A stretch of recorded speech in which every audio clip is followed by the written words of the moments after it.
I can't believe that I get to film a video introduction and say the words, "When you're watching this, I'm going to be in Vietnam." This has been a dream destination of mine for so long now, and to actually get to go and see this beautiful country, I cannot wait. So of course I had to film a reading vlog, reading books set in Vietnam before I go. So this is my TBR for this video. I may well add another book into this, but I need to do a little bit more research first to decide. But it's definitely at least these two. I feel like these are going to both be really emotional, hard-hitting reads. So I'm going to tell you a little bit about both of them. So the first one I've actually already started this morning is The Mountains Sing by Nigun Phan Quay Mai. This is beautiful. I was intimidated to pick this up because it's definitely out of my reading comfort zone, but something I want to do more of this year is to read out of my reading comfort zone. So it ticks that for my reading goals, and it also sounds like it's going to be a really beautiful story. Both of these are kind of multi-generational stories, and I didn't deliberately do that. This one has actually been on my TBR for a lot longer than this. I got this one pretty recently at the time of filming this, and it was a recommendation from Katie, who is also coming with me on this trip. Katie hadn't read it at the time of recommending it to me, but knew a lot of people that had and said it was really good. So I'm looking forward to this. I'm going to read the blurb out to you because I feel like I'm not going to do it justice if I try and summarize it. One family, two generations of women, and a war that will change their lives forever. Hanoi, 1972. As war breaks out in Vietnam, 12-year-old Hoyoung clings to her grandmother in an improvised shelter as American bombs fall around them. For her grandmother, the experience is horribly familiar. This is a woman who knows what it takes to hold a family together as a country crumbles. And now, coming of age in a nation rocked by conflict, Hoyoung must do the same. Apparently this echoes Pachinko and The Kite Runner, and it tells the story of the enveloping multi-generational tales of the Chan family, intimate, lyrical, and bursting with life. I've listened to about the first hour of this, and it's done as a first-person narrative. The narrator is fantastic, and it just brings it to life so clearly, and it's immediately removed the feeling of me being intimidated by it. So I think I'm going to probably end up listening and reading alongside, because I would maybe like to annotate this. Also, it's such a beautiful cover. So this is the first read of this vlog. The second one is Build Your House Around My Body by Violet Cooper Smith. As I said, this one has been on my TBR for a while. I initially picked this one up because the concept sounded beautiful, and Vietnam has always, as I said, been somewhere I've wanted to visit. So to read about it was, at that point, as close as I thought I could get, whereas now I'm going. So yeah, the tables have turned since I bought this book, but I'm really excited to read it for this vlog. So the blurb for this one: two young Vietnamese women go missing decades apart. Both are fearless, both are lost, and both will have their revenge. 1986, the teenage daughter of a wealthy Vietnamese family gets lost in an abandoned rubber plantation while fleeing her angry father, and is forever changed by the experience. 2011, 25 years later, a young unhappy Vietnamese American disappears from her home in Saigon without a trace. The fates of both women are inescapably linked, bound together by past generations, by ghosts and ancestors of the history of possessed bodies and possessed lands. This is a heart-pounding fever dream of a novel that hurtles through the ghostly secrets of Vietnamese history to create an immersive, playful, utterly unforgettable debut. They both sound so good. I feel like these are going to just floor me. I feel like they're going to be amazing. I am going to try and find a third book, but I'd like to try and find something different to these two books. Not that these are too similar to each other, but they do have the kind of multi-generational big epic theme to them. I'd like to try and find something different as well, but I need to do a bit of searching. So that's the plan, that's the TBR. The fact that you're going to be watching this whilst I'm there is just blowing my mind a little bit, because I'm filming this so far in advance, because I want to know that I've got enough time to not feel like I'm rushing reading these books. So I really hope that you enjoy this vlog. There will be Wanderlust episodes coming for my travels that I am so excited about sharing with you, and I haven't even started filming them yet, but I know they're going to be a lot of fun to film, a lot of fun to edit. So you've got that to look forward to as well. Lots of exciting things, but I am going to crack on with my reading for these books, and I will give you updates as I go. All right, I think I found a book on WATERSTONES called She is a Haunting that is a horror, gothic horror set in Vietnam. I think it's a YA, and apparently there's one left in my local WATERSTONES, but I never know whether to trust these things, so I'm going to go down a little bit and try and pick up a copy. This is the book. Fingers crossed they actually have one.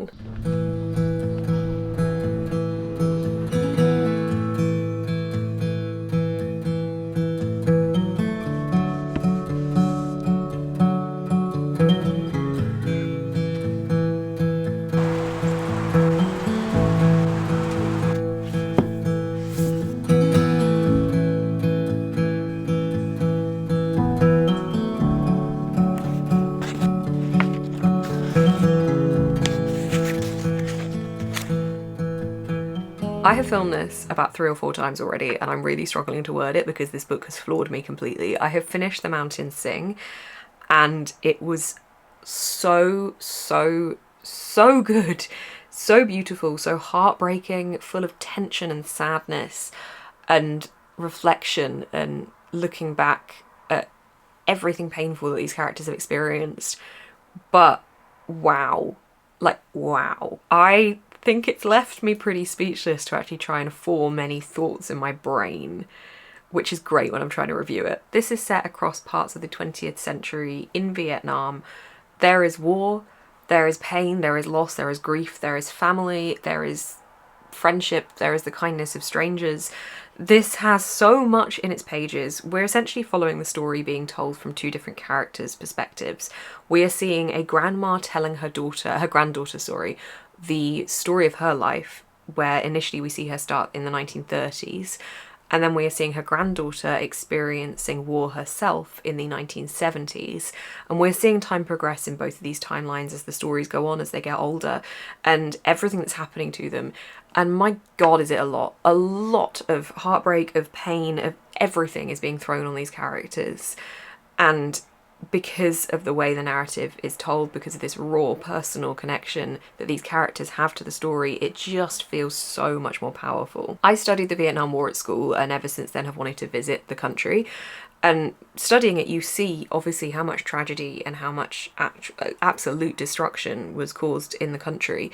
But reading it like this, it just adds a whole other level to it. Reading about things like the famine that killed so many people is absolutely heartbreaking. And whilst this is a fiction, it's obviously based on things that have happened and lived experiences, and that just adds even more intensity to this story. And at times it is difficult to remember that it is a story, but because it's based on all these real things, you do feel like you're reading a memoir, really. The landscapes in Vietnam are just beautiful, and whilst they have been touched by war and there is destruction everywhere, the beauty in this writing, it feels like a lyrical poetry-esque type of story, and that doesn't make it intimidating to read. I'd say the writing style still flows really beautifully, and I did actually end up just listening to the whole thing as an audiobook. I was going to read alongside, but the narrator just did such a brilliant job of this narration that I couldn't stop listening to the audiobook. At the heart of this book is family, and is kindness, and is the kindness of strangers as well and those around you, and how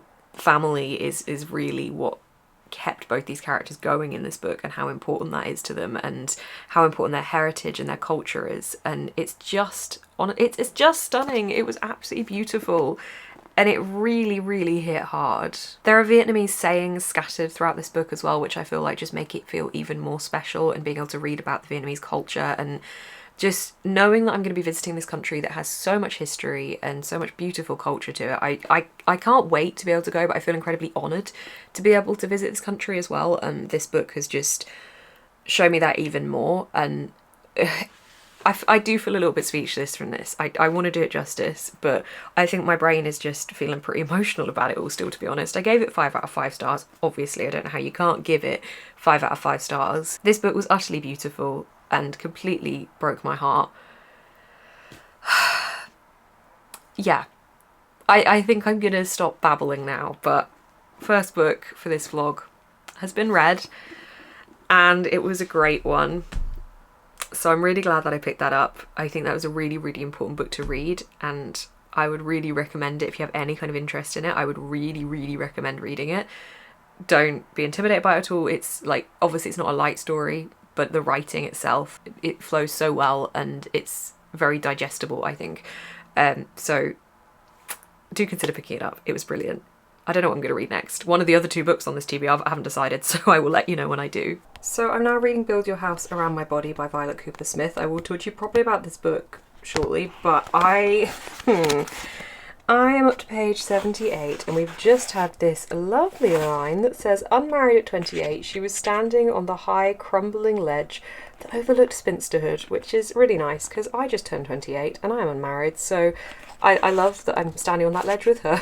All the rooms in my flat are so dark at the moment because it looks like it's about to piss it down with rain outside. So we're in my bedroom because this is the only lighter one, and I didn't want to sit in my office again because I realised I just keep wearing this hoodie, and I wore this hoodie in the last clip that I filmed, and I was sat in my office. So we're switching it up. We're in here because I want to tell you about Build Your House Around My Body by Violet Cooper Smith. Other than the fact that this book is calling me out for being an unmarried 28-year-old spinster, I'm really liking it. It's very intriguing. We have two different timelines going on. We've got 1986, which is the one at the moment I feel like I don't know as much about, which is following a teenage daughter of a wealthy Vietnamese family. She gets lost in an abandoned rubber plantation while fleeing her angry father, and she's changed by what she sees there. And then we've got 2011, where we're following a young, unhappy Vietnamese American who's disappeared from her new home in Saigon. This one is the one we know more about, the 2011 storyline at the moment. We're getting a bit more context. We basically see her initially go missing, and then we get her backstory as to what led to that point. I'm really enjoying both storylines, but I'm intrigued to see how they knit together. At the moment, we haven't really got too much from the 1986 one, other than meeting a fortune teller who kind of has this link to ghosts. So there's this gothic element to this as well, which it does say ghosts in the blurb, but I wasn't sure if it meant like actual ghosts in a paranormal fantasy sci-fi sense, or if it means like figurative, like ghost memories type of thing. I'm not really sure. I'm still not really sure, to be honest. So that one, that storyline is intriguing me more because I want to know how we get to where we are in 2011 and how these two link together. I love how different this is from The Mountains Sing, which just is still sticking with me, and I'm recommending it to everybody that I talk to at the moment because it was just beautiful. But this one's very different, and then I think She Is a Haunted will be quite different as well, although I think both gothic horrors possibly. I don't know if this is gothic. I'm really unsure. I need to dig more into it. It might just be kind of mystery with that kind of subplot to it. I don't know. I'll let you know the further in I get. Obviously no spoilers, but I hope that each three of the books I've picked here are fairly different from each other, because that was the goal that I wanted to do when picking the TBR for this video. So anyway, I'm going to read a bit more. Hopefully it doesn't rain because I want to go for a walk, and I will let you know my thoughts as I get further in. You know when you read a book and your brain is like, I really want to love this, and I can see why I should love this, but it's just not hitting for me. I'm so sad. I think the last update I gave, I was like, yeah, I'm enjoying this. I was enjoying it. And then it just lost me. There was so much going on in this. The blurb, or no, the Goodreads like genre description says it is historical, fantasy, horror, mystery, and magical realism. And it's just, that's so many genres, and they're so different from each other. And that is kind of the chaos that this book gave off. I was hoping what this, or what I expected, I suppose, this to be, was going to be two different women's stories in 1986 and in 2011, following their stories and then seeing how they knit together. What it really was centric around the 2011 storyline. The 1986 one, it really was just like the 1986 part where the daughter is in this rubber plantation. That's like a flicker of the whole going back in time storylines, and we're not just seeing 1986, we're going years before that. So basically we've got like the modern day of the book and then everything before that leading up to it, which was interesting because you got to see Vietnam in 2011 and then you got to see Vietnam in various moments in its history as well. It was interesting reading about events in this book that I'd already read about in The Mountains Sing, such as the land reform, and reading about those in a different narrative style. So that side of things I found interesting, and as far as reading a book set in Vietnam goes, I got a lot of Vietnam in this book, and I got to see it through multiple different characters' eyes, which I suppose was interesting as well. But it didn't click. I think because we were going back and forth in time, but to multiple different times and different characters, sometimes I was lost with who it was we were following, where we were going with that storyline and how it was going to knit together. And there was so many going on at once that I think I started to forget the little bits from each of them, which just made it really confusing in my brain and meant it didn't really knit together, so that when the ending came about, I wasn't really like, oh my gosh. I didn't feel as invested because I felt so lost throughout it, which is such a shame because the writing was beautiful and I could see how this would be like someone else's favourite book. Unfortunately for me, it just didn't quite hit, and I'm so sad about that. So I gave it a 3 out of 5 stars. The Mountains Sing was just so fantastic. I feel like it set the bar incredibly high as well.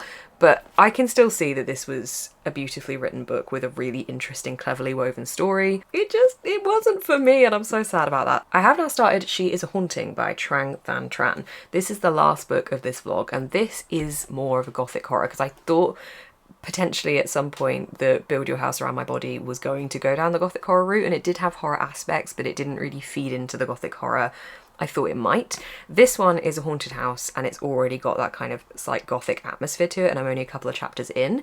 So I have high hopes for this one, even though I haven't really heard much about it before picking it for this video. This is following our main character, who is staying with her dad over the summer in Vietnam. She is not thrilled about this. She doesn't really want to be staying with him, and she has to stay in his house that he's converting to an Airbnb and help on a website to sell to advertise the Airbnb, and she has to work with a local girl to create this website. In the meantime, this house is haunted, and her and the local girl are setting out to prove to everyone else that it is haunted. This is a queer gothic horror, which I'm really excited about as well. I'm looking forward to seeing how the romance evolves in this. I'm always here for the gothic vibes in books. I think it's one of my favourite genres, gothic horror. I love the atmosphere, and I love the way it paints a picture and gives you this really clever suggestion of the horror, rather than necessarily like coming blaringly out and saying it. I do also enjoy books that do that, but I love the subtleties of gothic horror and the intricacies of the writing that imply the horror element. So I'm looking forward to this. I'm hoping this is a good one. These are also different from each other, the books in this video, so I'm really hoping that I can take something different from each of them. And seeing Vietnam through different characters' eyes, I think, is a really interesting reading experience and is allowing me to see Vietnam in multiple different ways, and I'm so excited to be able to see it in person. So I'm looking forward to reading this. Hopefully it's a good one. I have got just under halfway left of She Is a Haunting. I'm on Patreon sprints tonight, but it's currently 8 o'clock, so I feel like it's a bit ambitious to say I'm going to finish this tonight, but I'm gonna make a good dent in it. I'm really enjoying this. The gothic atmosphere is definitely really strong. Having the mix of the new and the old in this book, because it's all set in this big house that's being renovated, I think really lends itself to the genre, because we've got the renovations trying to make it modern, but then there's all the old things still clinging on, including the ghosts that are here. There's a haunting element to this that I'm really enjoying following. It's creepy. There have actually been moments where I've had little goosebumps, which I feel like is always a big achievement, so I really liked those. Is liked the right word if something makes you feel creeped out? I thought those were good moments. The ghosts are interacting with our main character and showing her moments of the house's history and her family's history.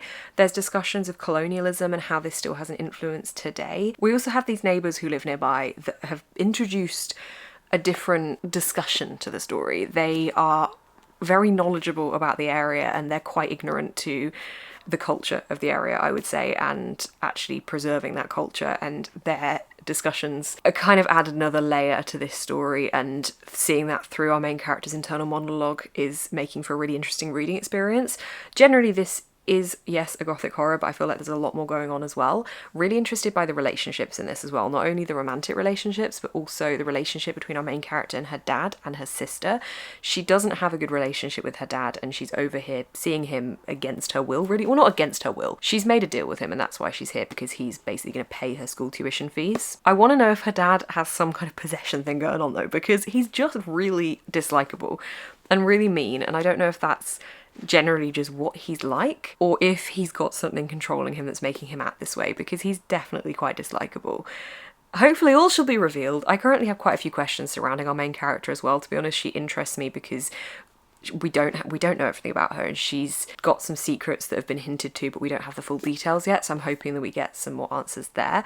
I genuinely don't know what direction this is going to take or what I want the resolution to be, but I'm along for the journey, and I will let you know my thoughts when I finish this book.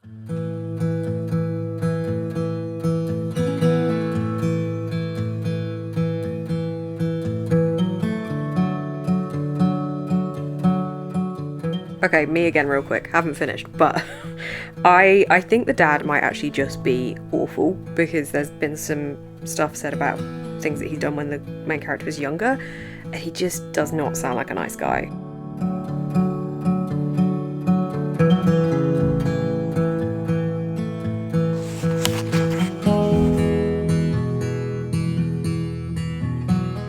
I have finished She Is a Haunting.